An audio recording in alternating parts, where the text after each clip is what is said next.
Hawu wey'ngane zakwethu, nasi isithombe esivelayo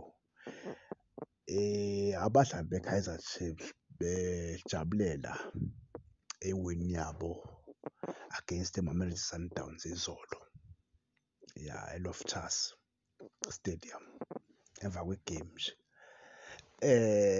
ukuthi bazawodlala i-final ngeyi-10 May, yabo.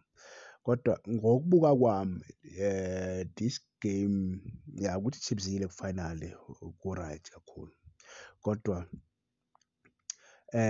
i-technical team ye-Chiefs into eyijabulela kakhulu ukudlula ukuya ku-final, abanandaba nokuya kwi-final, kodwa into abayijabulelayo ukuthi sebezokhona ukuyodlala e-Africa next year, yabo, next year. And nabo sezokhona ukusayina labadlali laba abafunayo, abathi bona bafuna ukudlala e-Africa, yabo.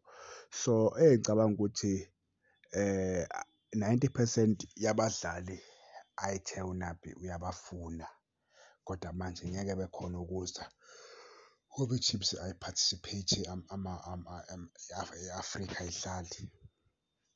Sebezokhona ukuza next season maqala isizini entsha, sebezokhona ukuza ukuthi bebe khona, uyabo. So nje kuyindaba nje eyi-right lezi bafowethu, kuyindaba eyi-right. uNabi nje yena usebenze kakhulu, i-Chiefs yagcina nje ukuya kwi-final, yagcina nje angisazi bafowethu kudala mani, kudala, kudala, hhayi cha basebenzile abafana. Siyambongela uMnabisi uyinabisile i-Sundowns. Sesiyobhekana neBhakaniya ngeyi-10 May. Ngicabanga ukuthi le game izodlala ngo-6 as usual ngoba iyobe ise-Moses Mabhida, kuyobe kuse-F_N_B la eJozi. Bekuzophoqeleka ukuthi idlale ngo-3,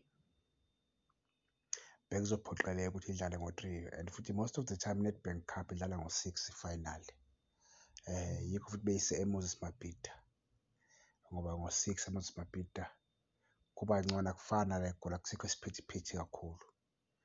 Ya so nje asithembe iy'ngane zakwethu ukuthi i-10 years drought lena sizoyiqeda, kodwa kuzoba kuyigemu enzima.